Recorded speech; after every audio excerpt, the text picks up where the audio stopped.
I just got done watching the series Survival of the Thickest on Netflix.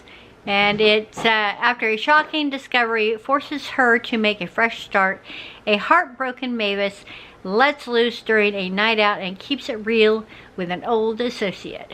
There's 8 episodes. This came out in 2023. It is TVMA. And yeah, I thought it was great. Each episode is less than 30 minutes.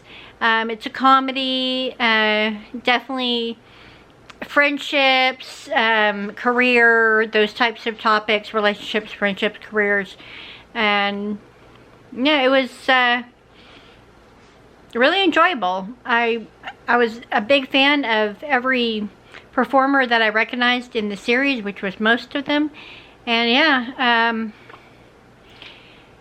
it feels like there may only be the one season they're going to do, but I hope they do another season. I would love to see more episodes with these characters. I will see if I can find a trailer for Survival of the Thickest. If I can, I'll pin it below. And yeah, you can find this on Netflix. If you've seen Survival of the Thickest, let me know what your opinion is of it. Did you enjoy it? And if you didn't enjoy it, what didn't you like about it? But yeah, I really like the show. There was a lot of use of a specific word that I'm uncomfortable hearing, but that was the only thing about the show that I didn't enjoy.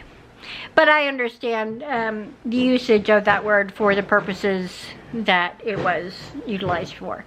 I'm just not a fan of the word. So, but other than that, yeah, I loved the show. So, check it out if you're interested in comedies about real awesome, successful, thick girls. And I'll see you in the next one. Bye.